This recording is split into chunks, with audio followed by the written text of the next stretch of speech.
नमस्कार, आप सभी का STTC नैनपुर में स्वागत है। इस वीडियो में हम पॉइंट मशीन के मेंटेनेंस और एडजस्टमेंट की आवश्यक प्रक्रियाओं को सरल एवं व्यवहारिक तरीके से समझेंगे ताकि फील्ड में सुरक्षित और प्रभावी कार्य सुनिश्चित किया जा सके।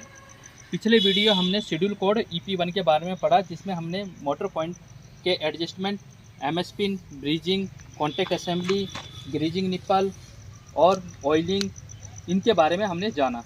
इस शेड्यूल कोड EP2 में हम ये जानेंगे कि जब हम मोटर पॉइंट को नॉर्मल से रिवर्स या रिवर्स से नॉर्मल करें तब आपको कितना करंट मिलना चाहिए। तो अपना शेड्यूल कोड EP2 में लिखा गया है कि नॉर्मल करंट और ऑब्स्ट्रक्शन करंट में अंतर 1.5 से 2 टाइम रहना चाहिए। अगर आपका करंट का डिफरेंस 0.5 एम्पेयर से कम है तो अपन को इसके अंदर मोटर पॉइंट बदलने की हिदायत दी गई है। तो अभी हमने मोटर टेस्ट पीस लगाया हुआ है 5 mm का। अभी हम मोटर पॉइंट चला रहे हैं। चलाइएगा मोटर पॉइंट, करंट दिखाएंगे।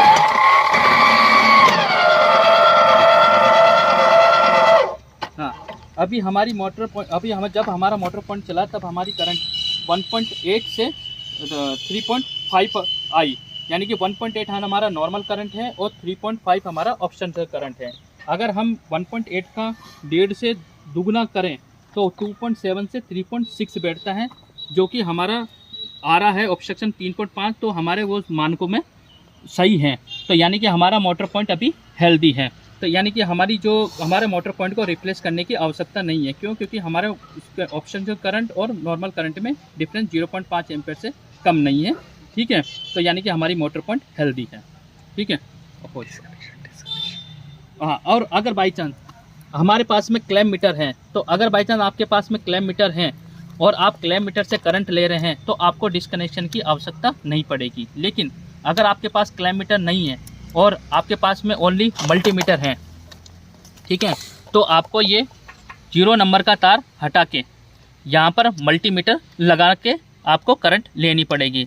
लेकिन जब भी आप तार डिस्कनेक्ट करें तो अपन को डिस्कनेक्शन की आवश्यकता पड़ेगी। इसलिए इस तार को डिस्कनेक्ट करने से पहले आपको डिस्कनेक्शन लगाना पड़ेगा।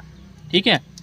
दूसरे पॉइंट में बोला गया है checking of feed disconnection time under obstruction is not less than 10 second. Pause कर दीजिए। हाँ, दूसरे पॉइंट में अपन को 10 सेकेंड से कम का टाइमिंग नहीं होना चाहिए ऑब्स्ट्रक्शन में। हमने अभी टेस्ट पीस लगाया हुआ है मोटर पॉइंट में। आप मोटर पॉइंट चलाइएगा। यह हम अभी ऑब्स्ट्रक्शन टाइम चेक कर रहे हैं कि हमारा 10 सेकंड से कम नहीं होना चाहिए।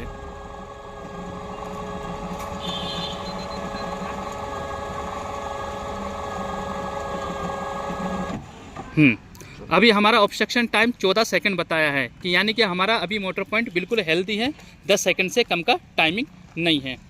तीसरे पॉइंट में बोला गया है कि अंश्योर होज पाइप या GI pipe in good condition and without gap and edges. जो हमारा ये GI पाइप या होज पाइप दे रखा है, ये बिल्कुल आपका गुड कंडीशन में होना चाहिए। यहाँ पर आपके होल नहीं होने चाहिए। अगर होल है तो इसमें सांप या फिर चूहे घुसने का डर रहता है। ठीक है, तो यहाँ पर आपका होल नहीं होना चाहिए। ठीक है। और साथ के साथ चौथे पॉइंट में बोला गया है check MS pin of switch extension pipe या pre bracket for any rip formation और एक्सेसिव वियर। जो हमारा MS पिन लगा हुआ है पी ब्रैकेट में, ठीक है, ये आपका बिल्कुल कसा हुआ रहना चाहिए, स्लगनेस नहीं होना चाहिए।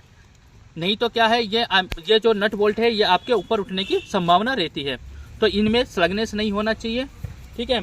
और 5वें पॉइंट में बोला गया है क्लैम्प टाइप मोटर पॉइंट है।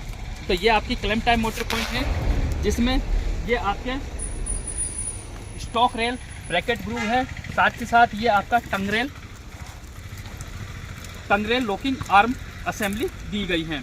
तो इसमें यहाँ पर इन सब में आपका लुब्रिकेंट बिल्कुल प्रॉपर तरीके से होना चाहिए ताकि आपका जो मूवमेंट है वो स्मूथली रहे। इसलिए इनमें लुब्रिकेंट आपका चाहे वो पीछे का लॉकिंग आर्म हो, चाहे टंग रेल का लॉकिंग आर्म हो या स्टॉक रेल का स्टॉक ग्रूव हो, उसमें आपका पूरा प्रॉपर तरीके से ऑयलिंग रहना चाहिए ताकि वो स्मूथली चल सके। ठीक है। और साथ के साथ जो शेड्यूल कोड EP2 है, जो जितने भी टेक्नीशियन हैं उनको JEE SSC के प्रेजेंस में मंथ में एक बार करना है। जेई एसएससी जो सेक्शनल है उनको भी मंथ में एक बार करना है, और जो इंचार्ज है उनको क्वार्टरली चेक करना है। ठीक है, धन्यवाद।